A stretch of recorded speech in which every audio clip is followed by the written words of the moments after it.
So, the first topic we're going to talk about is devising a warm up, how to make sure you aren't wasting your time. So, warm ups are actually quite simple things to devise, but they are something that is done fairly wrong. Not wrong, but there's a lot of wasted time, a lot of wasted energy, and some people who actually put themselves in a detrimental position after the warm up because they're either not sufficiently prepared for the thing they're about to do, or they've went overboard and they've maybe done too much in the way of kind of cardio, too much warm up, and they've actually tired themselves to the point where they might have been better off warming up less, or maybe even not warming up at all. So we're gonna keep it pretty straightforward. We're gonna cover the science of warming up, and I've got references at the end that'll include the notes.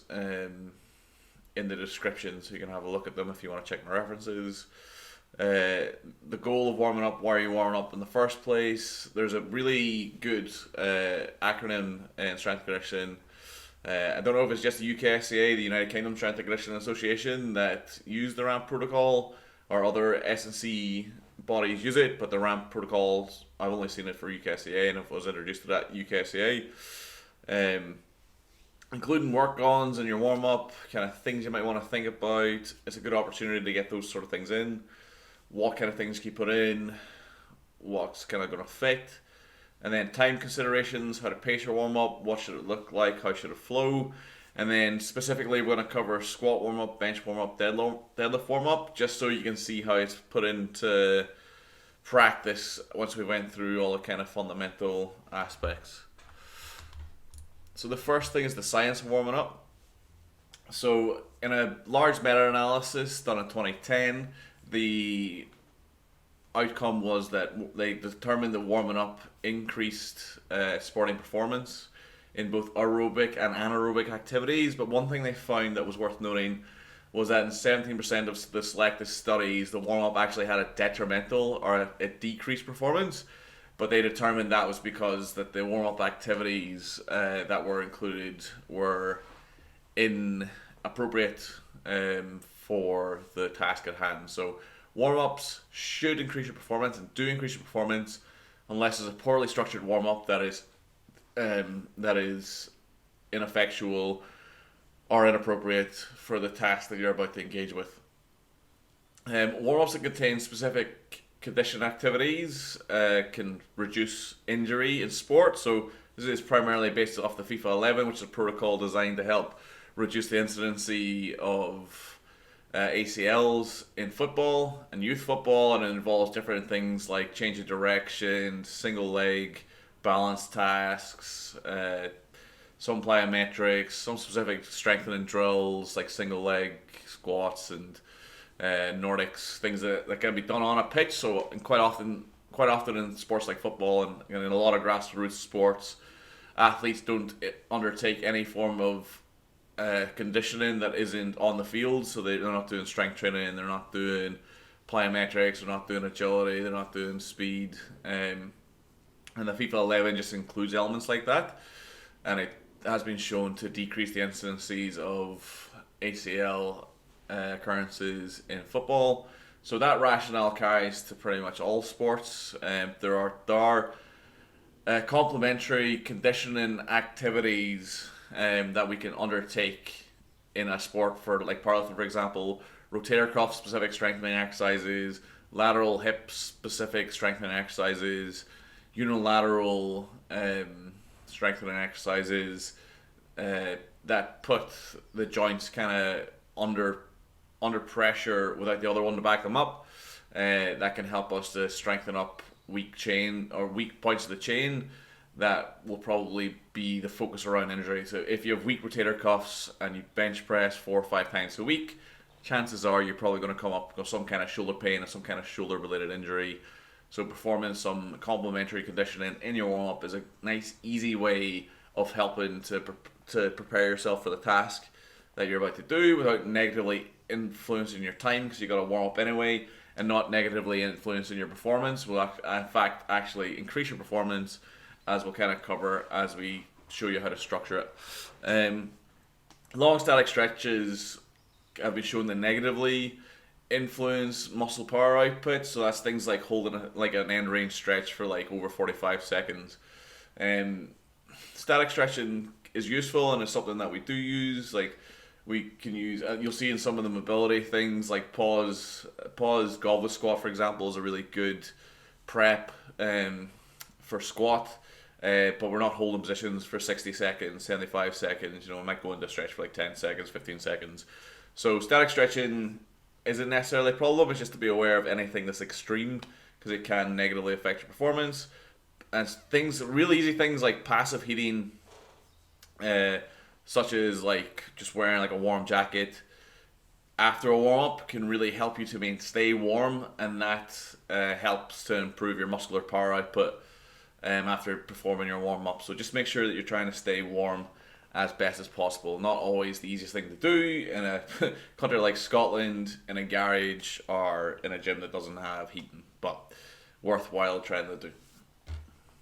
One thing I didn't include is also that massage,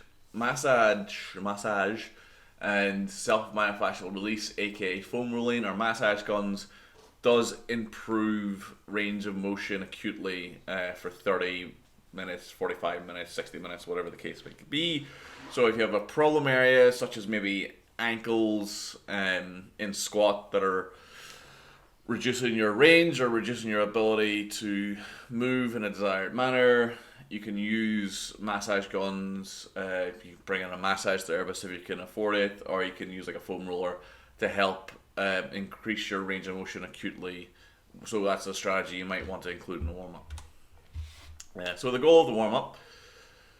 A warm up should improve your core and muscular temperature. Probably the most important thing for a warm up is to increase your muscular temperature and your core temperature.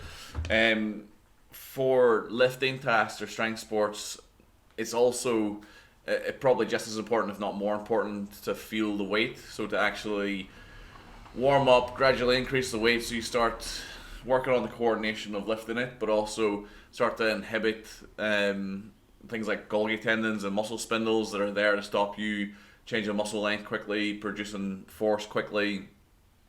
Warming up gradually up in the weight will help to kind of down regulate or to reduce the effects of those protective mechanisms, which helps you to lift heavier weight, which is obviously what we're looking to do. It's also to mentally prepare the athlete for the task at hand. You should be beginning to increase your focus and start engaging in your rehearsal routines. If you're serious, or you aspire to be serious, warm up happens before you even enter the gym. You start thinking about what you're gonna do. You maybe start thinking about your warm up. Maybe you start thinking about your sets. Maybe start thinking about the goal of the workout. You start getting yourself in the mental space to perform. That mental rehearsal or that mental preparation should start before you even enter the gym.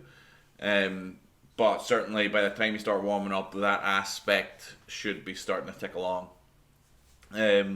To specifically prepare the athlete for the task at hand. So we're not going to warm up for a heavy squat workout by running out the back, doing down ups, burpees, jumping jacks, and just flogging you to death. The goal of the warm up is to prepare you. So if the first set is 220 kilos for a set of 8, by the time you get under that barbell and take it out, you're mentally in gear, you're warm, and you're physically able. That first squat shouldn't feel like your hamstrings and hip flexors are made of glass, because you should be warm, you should be ready to go. And the idea is to improve or to potentiate your performance. Doing a warm up should actually improve your performance. It should actually increase your performance. Otherwise, what the fuck is the point in doing it? You're wasting your time. A warm up shouldn't take too much time. It should be as little amount of time as possible to prepare you for the task at hand. It should not make you tired. The idea of the warm up is not to come out fucked. So if you're unfit or underprepared, your warm up should reflect that. So you shouldn't be trying to do the same warm up as someone who's like, if you're, I don't know, brand new to a task, maybe a bit out of weight, bit overweight, maybe you're sedentary, maybe you don't do any kind of any kind of sport. your warm up shouldn't be the same as someone who's like 10 years in the sport and is maybe like pushing for British titles. They should not be the same. They should be different. So that's an often overlooked aspect of warm up. It scales to the person. So if you're a young, fit, elite athlete, your warm up's not going to be the same as Joe, who's 55, smokes 20 a day, is just got off the booze, used to be an alcoholic, and is coming to the gym to better himself and to make a better go of like his later years in life. The warm ups should not be the same, obviously. Although saying to some people they wouldn't get that.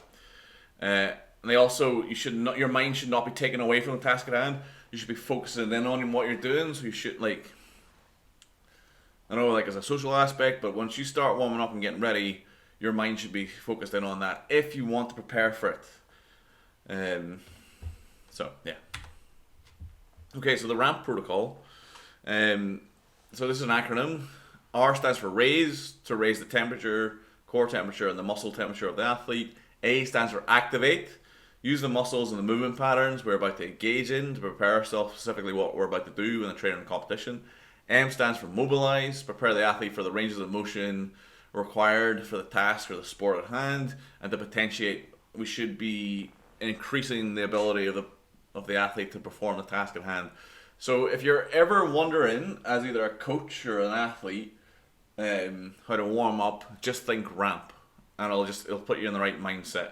If you're ticking off these four factors in your warm up, you got a good warm up.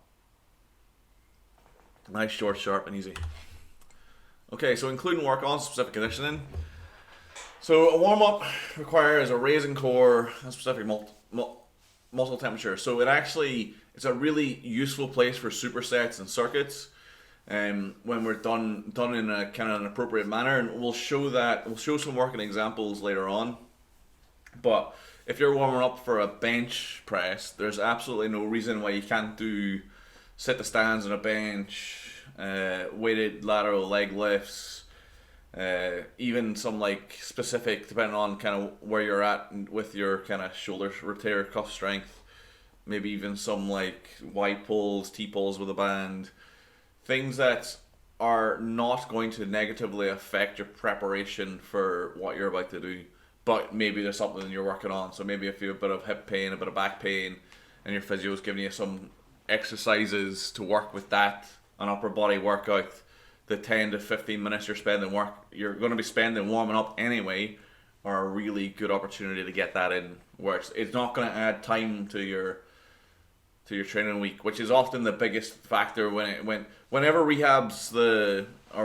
kind of lower level exercise or rehabs the focus. Whenever whenever you're fucked, it's the focus, so you do it. But later down the line, when either you need to maintain or maybe you're getting towards kind of the fitter end of the scale, it normally gets dropped because it's an add-on. It takes time. If you start including it in your warm up in a manner that doesn't affect what you're about to do, it's easy to put it in because it doesn't take away from your time elsewhere. You're going to be there anyway. You need to warm up generally, so you need to increase your muscular temperature, your body temperature. So doing supersets like that is a really good way of doing that. You need time to rest before heavy and explosive or fast efforts. So if you're between your heavy sets, you need 3 to 5 minutes or more if you need it. But doing non-related tasks in between on muscle groups you're not using is a really good way of getting that kind of stuff in, staying warm, and not affecting what you're doing. And also some conditioning tasks can actually help the potentiation side of things. So things like lateral hip strength, like banded side lifts, can help to wake up your hips. So when you start kind of standing up at the bottom of a squat, you feel like you're firing more, you're engaging your hips more. Maybe they encourage you to sit into your hips. Things like kettlebell swings or maybe kettlebell windmills, stuff like that, kind of increases your body awareness a little bit, so you can kind of feel your balance a little bit more. Lots of tasks can help to feed into what you're actually doing. whilst not kind of fatiguing you. So there are a lot of things that we can include in a warm up that isn't just the task we're doing, we're about to do. So time considerations and how to pace it. Warm up the warm up is ideally the MVP. Is the minimal viable product. What's the smallest amount of time you can spend to prepare yourself? And just as a general rule of thumb, I was initially going to put it to 5 to 10% was probably not enough time.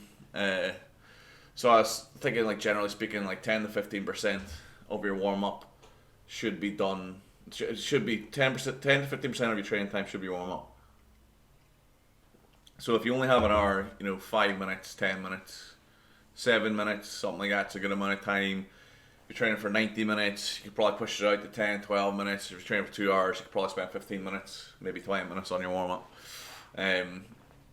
Just so you have the time to get ready for what you're doing. You need to allocate some rest time in your warm up as well, but a little bit and not too much. You have shorter breaks at the start of the warm up because that you're starting to get warm. And it's all pretty low level stuff, so it's low percentage, low fatigue.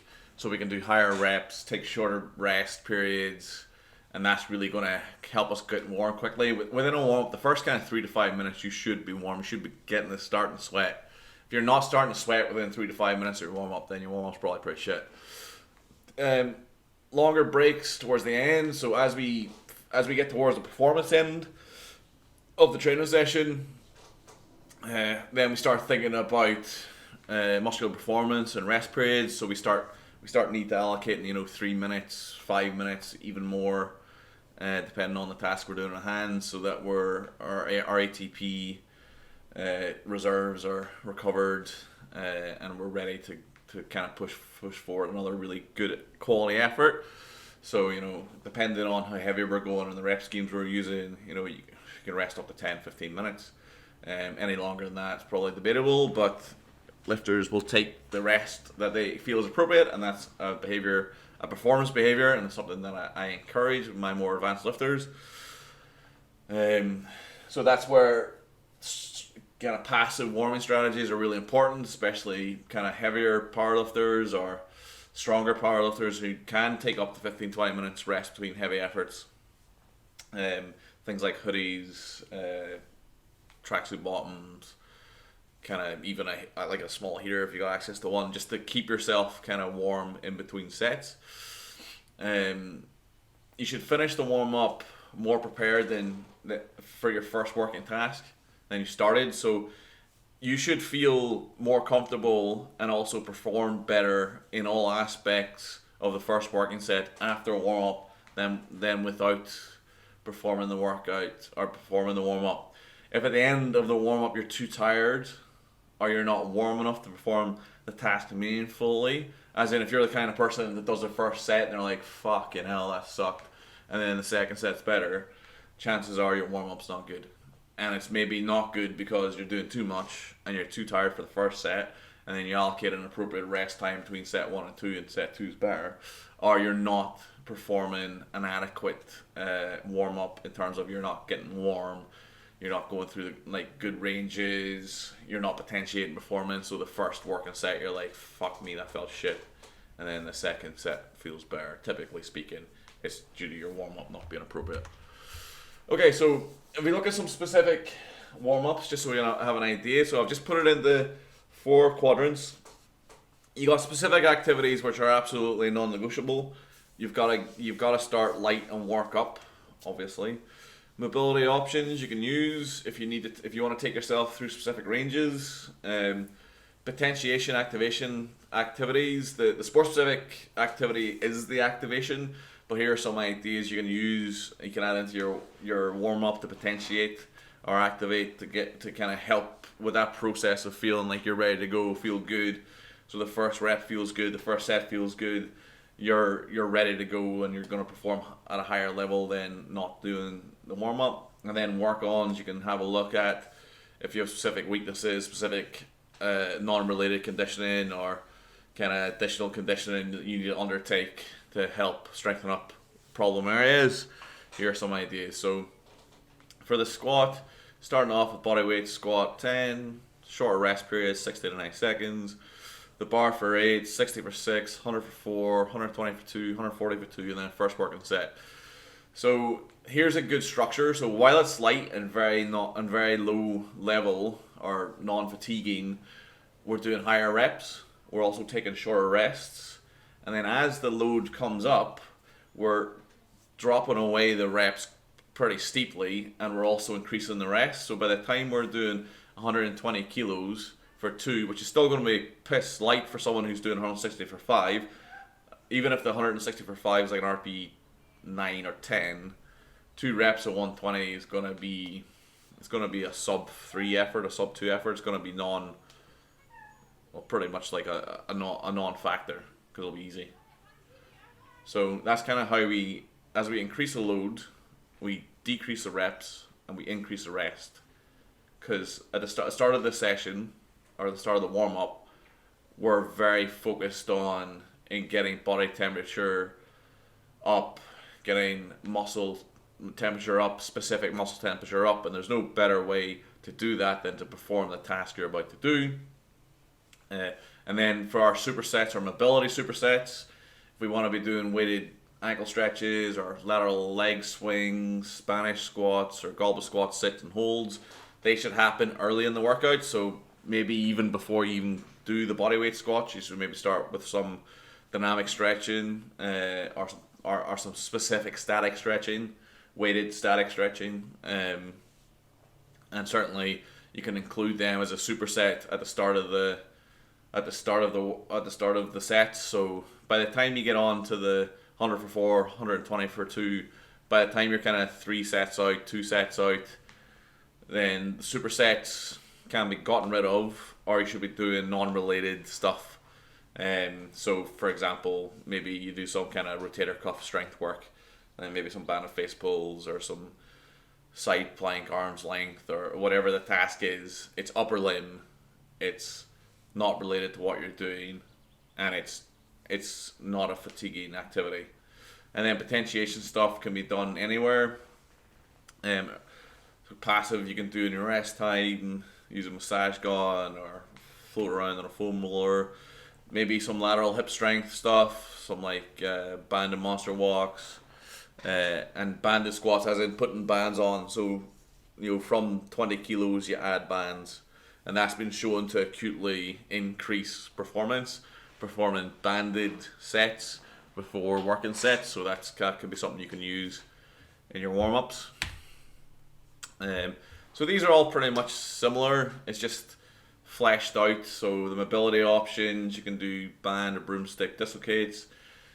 You could do bench related activities that have greater ranges of motion, so deficit press ups, dumbbell bench press, one arm dumbbell bench press, and then you can also warm up antagonist muscles, so something like bench press or strict press or things that are less compound in nature. So like deadlift and squat, you don't get any more compound than that. It uses everything, whereas bench, you're using your shoulder, your wrists, your elbows, and your shoulders, but you're not really using your lats, you're not using your rhomboids really actively. So there's an example of some kind of antagonistic work you can do in there to help warm up. Potentiation is pretty much the same. If you do banded rotator cuff stuff, it should be really low level. Add a band to the bench press, or banded bench press. Weight releasers if you want to get a bit funky with it. Passive active again is the same. Work-ons here you can start including kind of harder lower leg stuff. So like harder single leg strength, harder lateral hip strength, isometrics for your lower body, and then any kind of specific movement drills. So we didn't cover that on squat, but it's the same. So that could be any kind of, like for bench press, it could be like scap tracking work. For squats, it could be maybe specific squatting drills where you're trying to hold your brace, not moving the hyperextension. Any kind of movement quality work or skill based work can be done alongside your rest when you're warming up. And then deadlifts, much the same. Your mobility options: Jefferson deadlifts, cat camels, Hindu press ups, kettlebell swings, Another option you could potentially do if you're a conventional deadlifter, you could do snatch grip deadlifts to move through a greater range of motion. If you're a sumo deadlifter, you can maybe think about doing Cossacks or 1990 stretch or a dynamic 1990 stretch to prepare your hips for sumo. Your potentiation works much the same as squat. You can add bands. I've also included deficit and snatch grip just so the warm-ups are moving through a greater range of motion. And then when you get to your first working set, you can remove the handicap, and that should feel better. You should feel like you're more prepared. Low level work-ons, much the same. Any kind of single leg or lateral hip strength should be very, very low level. You can do harder upper body specific work-ons, and then any kind of specific movement drills or isometrics you have, you can include them in your preparation as well. And then just an example, like a fleshed out example of what a deadlift workout in this kind of framework would look like. 0, you walk into the gym space. Maybe you need to get your belt ready, put your deadlift shoes on, get a barbell, get a platform, get a couple of plates to get ready. 3 to 4 minutes. First set, 40 kilos for 10. Supersetting that with Jefferson deadlift with a kettlebell for 8. 5 minutes, we're on 60. We're taking the 10s off, we put 20s on. We've done a set of 8. We're then doing our Jeffersons. 6 minutes, we're going Hyundai, slapped an R20 on. We're now included some loo raises, and we're doing banded side leg lift. It's not too hard, but maybe we're very weak, or it's just like a bit of activation, but it's not difficult. Like on an R.P scale, it's like a 6. R.P 6 boys, cruising. And then we started increasing the rest time by 2 minutes. 120 kilos for 4. Still got the loo raises in, still doing the banded leg lifts. 140, so slapped on around 20. We've got 3 wheels on, double it, loo raise for 10. Another 2 minute rest. Double it, 160. Chuck on the hoodie, chuck on the warm clothing. You might even start, so this is kind of how this could work. And maybe you start off with the hoodie on or the outer clothing on, but come minute 8, you're pissing sweat and maybe your breath's up and you're warm, so you take off the hoodie. When you finish your last working set, you're going to take a longer break, so you're going to take a 3 minute break, but you're not going to be active in that break, so then you might chuck on the hoodie to stay warm. And then before a set, you might take off the hoodie, do the set, chuck on the hoodie, and that's just a way of including like a passive heating strategy into your session. So there you go. There's a warm up that takes 15 minutes. 3 minutes of which is just getting into the gym, getting orientated and getting ready. You have a mobility aspect where you're increasing range of motion. You have some rotator cuff specific strength work. You've got some lateral hip strength work.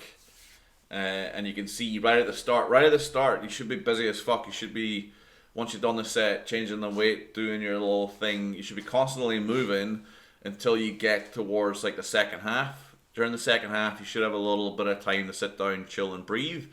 But for the first kind of like 6 to 8 minutes, you should be busy. You should be kind of moving from place to place because you're trying to get warm. But you're not trying to get warm by sitting on a bike or fucking going for a run or any kind of non-related bullshit like that. You can structure it in such a way where you can work on weaknesses, you can perform specific tasks, and you can get ready for the session in a really time efficient and useful manner.